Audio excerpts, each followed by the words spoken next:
Hello students, आपका स्वागत है आपके यूट्यूब चैनल पर सी एस स्मार्ट क्लासेस पर। आज हम इस वीडियो में क्लास 9th उसका मैथमेटिक्स चैप्टर नंबर 2 पोलिनोमियल उसकी एक्सरसाइज 2.1 कंप्लीट सोल्व करने वाले हैं बच्चों। साथ में उसके जो एनसीईआरटी में एक्सरसाइज आपके एग्जाम्पल्स हैं या थिंक एंड रिफ्लेक्ट के क्वेश्चंस हैं, सबको निपटाएंगे वन बाय वन, कुछ भी छोड़ेंगे नहीं। लाइन टू लाइन हम फॉलो करेंगे और उसको सोल्व करेंगे। तो देखिए, आइए स्टार्ट करते हैं हम क्वेश्चन नंबर 1 के साथ विदाउट वेस्टिंग एनी टाइम। देखिएगा, इधर ध्यान दीजिए। कहता है question number 1, Raju went to a shop where there will be sealed box of different colour on sale. Raju एक दुकान पे जाता है और वहां पर उसने देखा कि यहाँ पर डिफरेंट कलर के बॉक्स रखे हुए हैं सेल में। ठीक है, अब उन बॉक्स के अंदर क्या था देखो। The shop owner told him that the red box have 4 pens. जो रेड कलर का बॉक्स है उसके अंदर 4 पेन है। And the blue box have 5 pencils. और जो ब्लू कलर का बॉक्स है उसके अंदर 5 पेंसिल है। तो हम यहाँ पर डिजाइन करते हैं। देखो, रेड कलर का जो बॉक्स है, मान लेते हैं रेड कलर का बॉक्स है, इसके अंदर क्या है बच्चों, 5 पेन है। ठीक है, और दूसरा कौन सा है बच्चा, ब्लू। तो ब्लू में क्या है, देखिए मान लेते हैं ब्लू है, इसके अंदर क्या है, 5 पेंसिल है। क्लियर। इसके अंदर सॉरी, उसमें 4 पेन है और उसके अंदर 5 पेंसिल है। 4 है बच्चों पेन इसके अंदर, उसके अंदर 5 पेंसिल है। क्लियर।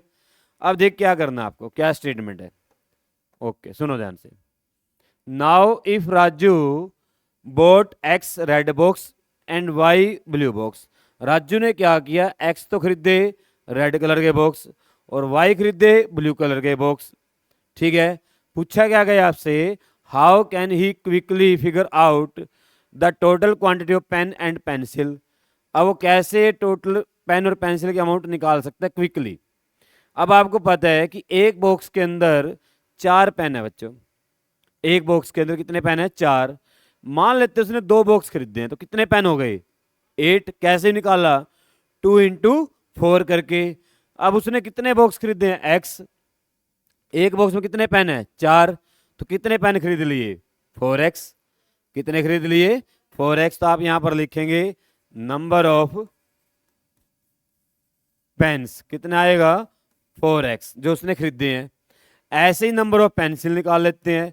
नंबर ऑफ पेंसिल ये कितना आएगा भाई, देखिए इधर ध्यान दो। नंबर ऑफ पेंसिल कितना आएगा, एक बॉक्स के अंदर कितनी है बच्चे, 5। कितनी है, 5। कितने बॉक्स खरीदे उसने, y। तो कितना आ जाएगा, 5y। ठीक है, क्लियर। अब उसके बाद सुनो, ये तो हो गया टोटल क्वांटिटी कितनी पेन और पेंसिल खरीदी, आ गया आंसर अपना। ये तो इस पार्ट का आंसर आ गया। अब कहता है also if he got 3 extra pen free. अब उसको 3 पेन और एक्स्ट्रा मिले फ्री में। कहते हैं how many pens and pencil did he get together. अब बताओ उसको टोटल पेन और पेंसिल कितने उसके पास आए। तो यहां पर लिखेंगे हम टोटल, ध्यान समझना भाई, टोटल कितना आया।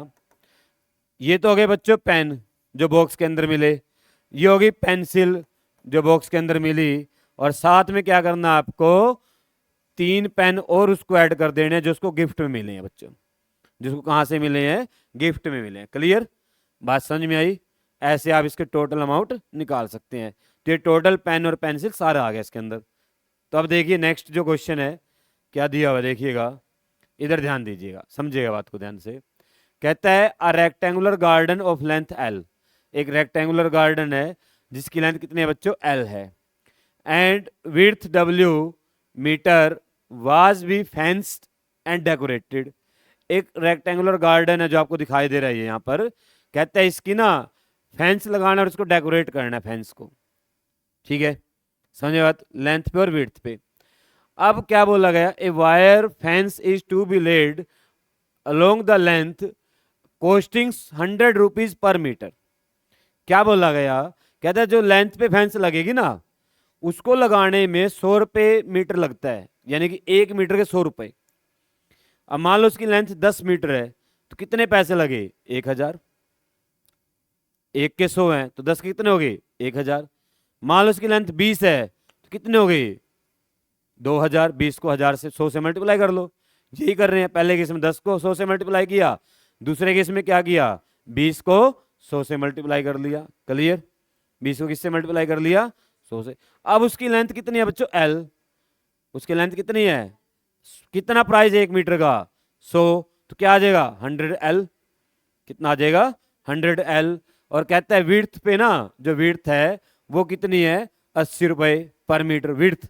अब विड्थ कितनी है W, तो विड्थ की कितनी आ जाएगी 80W, W के 80 से मल्टीप्लाई करेंगे।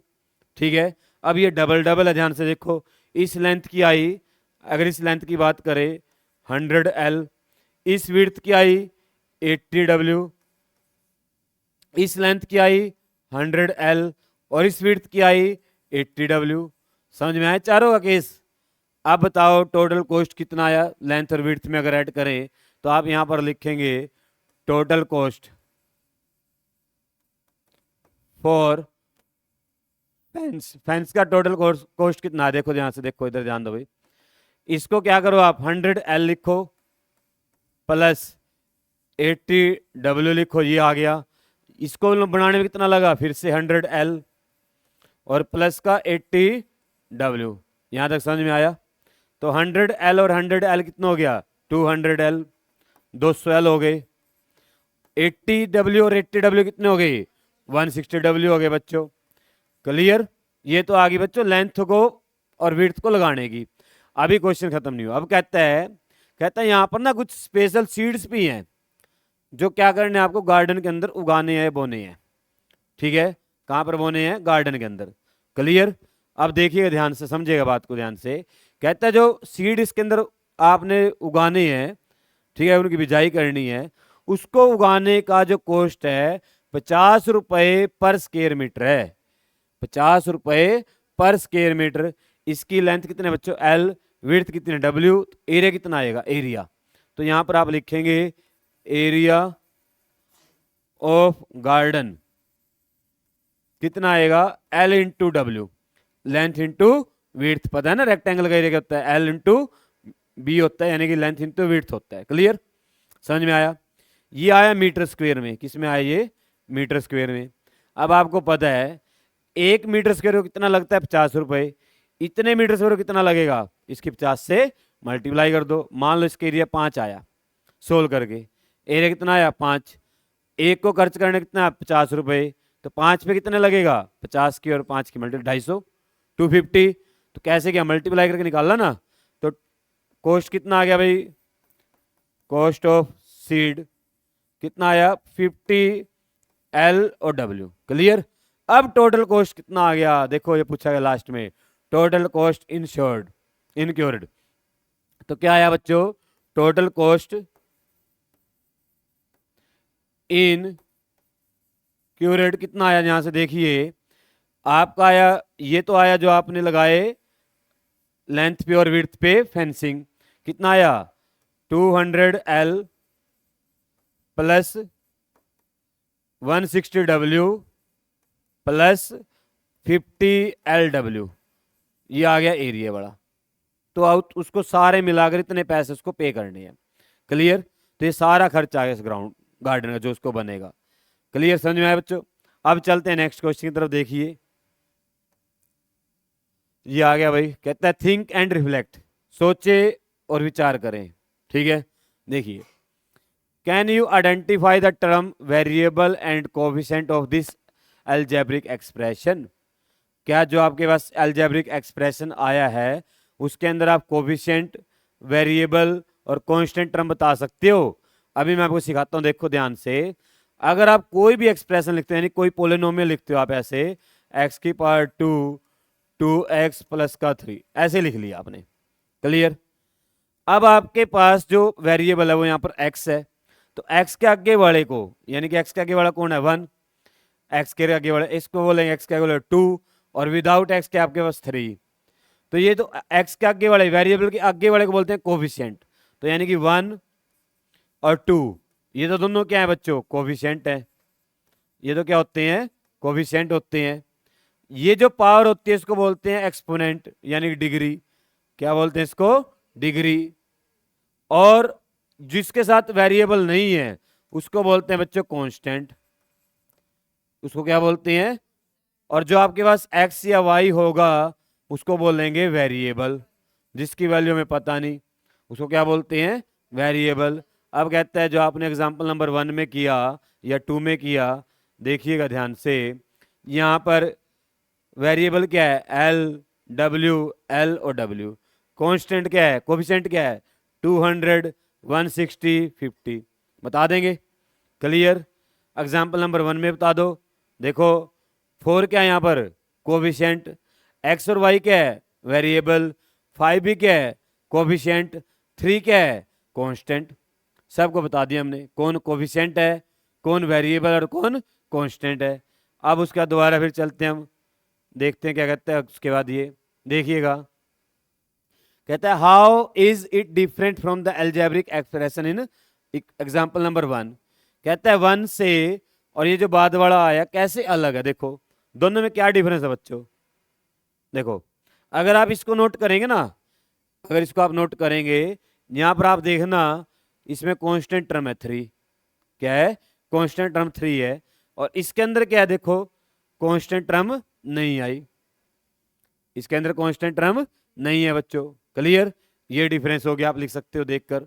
उसके बाद नेक्स्ट पॉइंट देखिए, एग्जाम्पल नंबर 3, एग्जाम्पल नंबर 3 पढ़ो, स्टेटमेंट क्या लिखियो ध्यान से, देखिए क्या है स्टेटमेंट, अभी समझाते हैं आपको क्या स्टेटमेंट है भाई। देखिए कहता है a wire of length 20 centimetre, एक वायर है बच्चों जिसकी लेंथ कितनी है, 20 सेंटीमीटर है, is bent in different ways, उसको मोड़ा गया अलग अलग तरीके से, टू फॉर्म अ रेक्टेंगल, क्या बनाना है उसको मोड़कर, रेक्टेंगल बनाना है। क्या बनाना है बच्चों, रेक्टेंगल बनाना है। देखिए अब फॉर एग्जाम्पल, एग्जाम्पल भी दिया समझाने के लिए, कहते हैं आपने उस रेक्टेंगल की लेंथ ली 7 सेंटीमीटर और विड्थ ली 3 सेंटीमीटर। तो अगर हम रेक्टेंगल बनाए ऐसे, ये रेक्टेंगल है बच्चों, इसकी विड्थ कितनी है 3 और लेंथ कितनी है 7, लेंथ कितनी है 7। क्लियर, विड्थ कितनी है 3, लेंथ कितनी है। अब एक बात, तो ये विड्थ कितनी आएगी 3 और ये कितनी आएगी, क्योंकि आपको पता है रेक्टेंगल में अपोजिट साइड क्या होती है, इक्वल होती है। क्लियर, रेक्टेंगल में अपोजिट साइड क्या होती है बच्चों, इक्वल होती है। अब कहते हैं we can also have one of length 5.5 और 4.5। एक और एग्जाम्पल दिया। अब कहते हैं लेंथ कितनी है, अब हमारे पास लेंथ है बच्चों, लेंथ दी आपको 5.5 और विड्थ दी है 4.5, यानी कि ये भी कितना हो जाएगा 4.5 और ये कितना हो जाएगा 5.5। देखो चारों को ऐड कर लो, 20 आता है, 3 और 7 10, 3 और 7 10, टोटल कितना हो गया 20, लेंथ तो टोटल 20 आएगी ना, 20 बोल रहा है। इसको ऐड करो चारों को, 4.5 और 5.5, 4.5 और 5.5 10 होता है, 10 ये और 10 ये, कितना आ गया 20, लेंथ इक्वल आएगी 20 के। अब आपको क्या करना है, कहते हैं थिंक अ फ्यू मोर वे, कुछ और तरीके भी सोचिए। अब हम एक और बना लेते हैं, कोई भी ऐसे बना लेते हैं। देखो मान लेते हैं विड्थ कितनी है 6 और लेंथ कितनी, सॉरी 4 और लेंथ कितनी है 6, बना लिया, समझ में आया। तो ये भी कितना आएगा 4 और ये कितना आएगा 6। क्लियर, समझ में आया यहाँ तक बच्चों। अब ये कहता है और भी एग्जाम्पल ले सकते हो, अपनी मर्जी है। अब ये कहता है can you right an expression for area of such rectangle, कहता है ऐसे रेक्टेंगल का आप एरिया निकाल सकते हो, ठीक है, एक्सप्रेशन लिख सकते हो एरिया का। तो आपको पता है एरिया क्या होता है बच्चों, लेंथ इनटू ब्रेड्थ, यही होता है ना। तो आपको लेंथ पता ना आपको ब्रेड्थ पता, अलग अलग सबके, इसमें इसका निकाल लोगे, ठीक है, इसका निकालो, लेंथ ब्रेड्थ क्यों क्या सबके अलग अलग आ रही है ना, तो आपको क्या करना है, एरिया निकालना है, ठीक है। बट एक चीज यहां पर फिक्स है, ध्यान से देखो क्या चीज फिक्स है। अगर मैं इन दोनों को जोड़ू लेंथ और विड्थ को, 4 और 6 कितना होगा 10, 4.5 और 5.5 कितना होगा 10, 3 और 7 कितना होगा 10। कितने मर्जी एग्जाम्पल बना लेना आप, यहां पर आपके पास हमेशा L प्लस बी कितना आएगा 10 आएगा। बना लो आप जितना आपका मन करे एग्जाम्पल बनाने का, ठीक है। कितना आएगा, हमेशा 10 आएगा बच्चों, कितना आएगा 10। अब आपको पता है एरिया क्या होता है, L इंटू बी, कितना होता है L इंटू बी, समझ गए क्या होता है, एल इंटू बी। अब आपको क्या करना है एक्सप्रेशन बनाने के लिए, यहां से या तो एल की वैल्यू निकाल लो या बी की निकाल लो, मर्जी आपकी है। अब हम एल की निकालते हैं यहां से, तो बी को उधर ले जाते हैं, तो यहां से एल कितना आया बच्चों, एल आया यहां से 10 माइनस का बी, कितना आया 10 माइनस का बी, और यहां पर एल की वैल्यू पुट कर दो, तो एरिया कितना आ गया, इसको मैं मिटा दूं, ठीक है नोट कर लेना आप स्क्रीनशॉट लेकर, आसान है आपके लिए। तो देखिएगा भाई एरिया कितना आया बच्चों, एल इंटू बी, और एल की वैल्यू कितनी आ गई यहाँ पर 10 माइनस का बी, और साथ में क्या है बी, तो एरिया आ गया अपने पास, ब्रैकेट खोल दो, 10 की बी से करेंगे 10 बी माइनस का बी स्क्वायर, क्लियर। ये आ गया आपके पास एरिया का एक्सप्रेशन। ये लेंथ में भी आ सकता था, अगर आप यहाँ से किसकी वैल्यू निकालते बी की तब भी सेम आता, ऐसे कर सकते हैं आप। तो एक्सप्रेशन बन गया। अब कहता है थिंक एंड रिफ्लेक्ट दोबारा फिर, can you identify the term variable coefficient of this algebraic expression, क्या बता सकते हो आप, वेरिएबल और कोफिशिएंट। तो वेरिएबल कौन है, एल और बी, वेरिएबल कौन है, एल और बी, तो बी क्या यहाँ पर वेरिएबल है बच्चों, बी क्या यहाँ पर, और कोफिशिएंट कौन है 10 और 1, जिसका कोई नहीं होता उसका कौन होता है 1, इसके आगे क्या लगा लिया 1, तो 10 और 1 क्या यहाँ पर कोफिशिएंट है, क्लियर, बात समझ में आई, तो आप इसको समझ गए।